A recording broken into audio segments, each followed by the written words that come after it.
नमस्कार, स्वागत है आपका आपके अपने चैनल एक कदम आस्था की ओर में।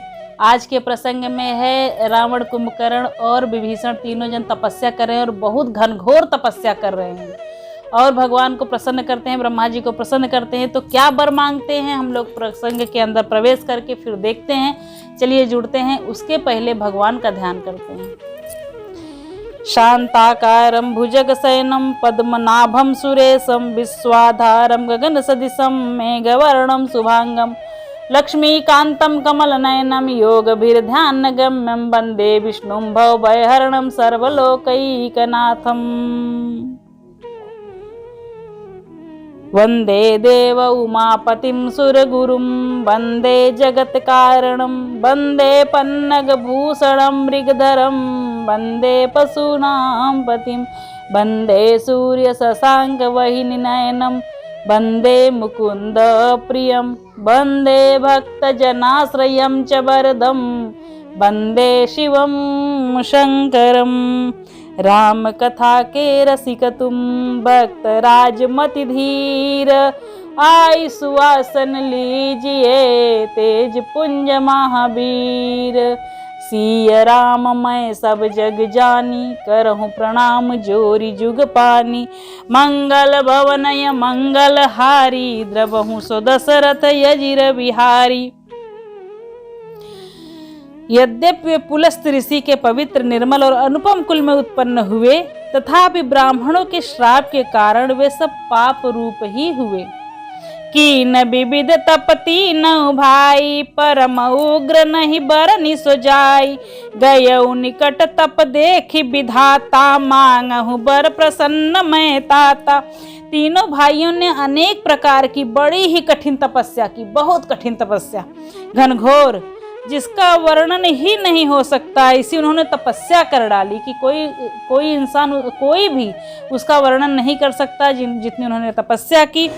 तो उनका उग्र तप देखकर ब्रह्मा जी उनके पास गए और बोले, हे तात, मैं प्रसन्न हूँ, वर मांगो। करि बिनती पद गही 10 सीसा बोले बचन सुनहु जगदीसा। हम काहू के मरई न मारे बानर मनुज जाति दुई बारे। रावण ने विनय करके और चरण पकड़ कर कहा कि हे प्रभु ब्रह्मा जी, हे जगदीश्वर, सुनिए, वानर और मनुष्य इन दो जातियों को छोड़कर मैं किसी के मारने से नहीं मरूं, यह वर दीजिए।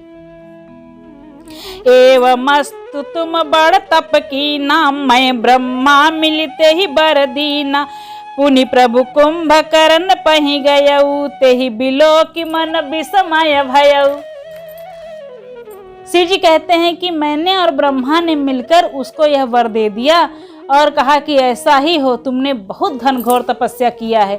फिर ब्रह्मा जी कुंभकर्ण के पास गए और उसे देखकर उन्होंने बहुत मन में आश्चर्य किया। जब उन्होंने कुंभकर्ण को देखा तो जाओ यही खल नित करब यहारू हो ही सब उजारी संसार।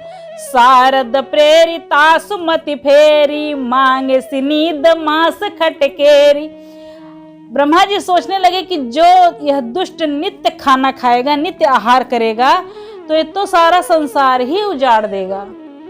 तो ऐसा विचार करके ब्रह्मा जी ने सरस्वती को प्रेरणा दिया। अंदर ही अंदर उन लोग के समय में, उस समय ऋषि मुनि भी टेलीपैथी द्वारा बात करते थे, मानसिक टेलीपैथी चलती थी और मानसिक बात करते थे। अगर वो कुछ सोच रहे हैं तो सामने वाले को पता चल जाता था कि क्या सोच रहे हैं।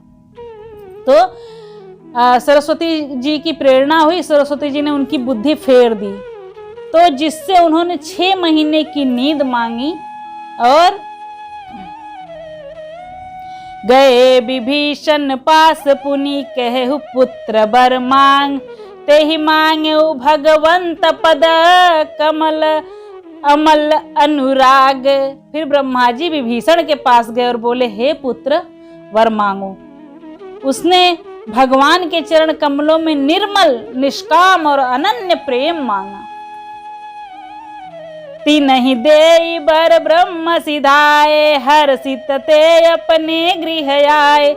मैं तनुजा मंदोदरी नामा परम सुंदरी नारी ललामा।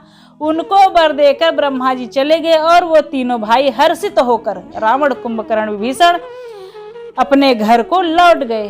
मैं दानव की मंदोदरी नाम की कन्या परम सुंदरी और स्त्रियों में शिरोमणि थी। मंदोदरी सोई मैं दीन रावण नहीं आनी, होई जातु धान पति जानी। हर्षित भयउ नार भल पाई, पुनि दो बंधु बियाहे सियाई। मैंने उसे लाकर रावण को दिया। उसने जान लिया कि यह राक्षसों का राजा होगा। अच्छी स्त्री पाकर रावण प्रसन्न हुआ और फिर उसने जाकर अपने दोनों भाइयों का भी विवाह कर दिया। गिरि त्रिकूट एक सिंधु मझारी, विधि निर्मित दुर्गम यति भारी। सोई मैं दानव बहुरी संवारा, कनक रचित मणि भवन अपारा।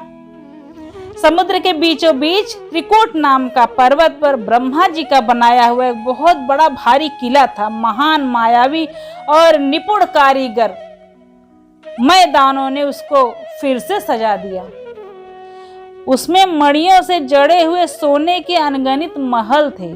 उस पर्वत पर भोगावती जैसी यही कुलबासा, यमरावती जैसी शक्र निवासा।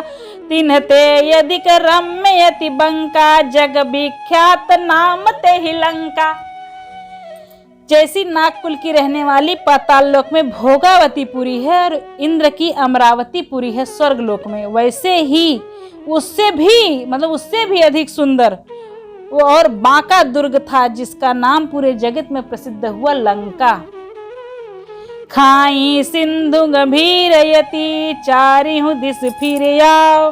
कनक कोट मणि खचित दृढ़, बरनी न जाई बनाओ। उसे चारों ओर से समुद्र की अत्यंत गहरी खाई घेरे हुए थी। चारों तरफ बहुत गहरी गहरी खाई थी और वो पूरा मणियों से सजा हुआ था। सोने का मजबूत परकोटा, जिसकी कारीगरी का तो वर्णन किया नहीं जा सकता। हरि प्रेरित जहि कलप जोई, जातु धान पति होय। सूर प्रतापी अतुल बल, दल समेत बस सोई। भगवान की प्रेरणा से जिस कल्प में जो राक्षसों का राजा रावण होता है, वही सूर प्रतापी अतुलित बलवान अपनी सेना सहित उस पुरी में बसता है। रहे तहां निश्चर भट्ट भारे, ते सब सुरन समर संघारे। अब तह राही शक्र के पेरे, रक्षक कोटि जच्छ पति केरे। पहले वहां बड़े बड़े योद्धा राक्षस रहते थे। देवताओं ने उन सबको युद्ध में मार डाला। अब इंद्र की प्रेरणा से वहां कुबेर के 1 करोड़ रक्षक यक्ष लोग रहते थे। 10 मुख कतौ खबर यस पाई, सेन साज गढ़ घेर सियाई।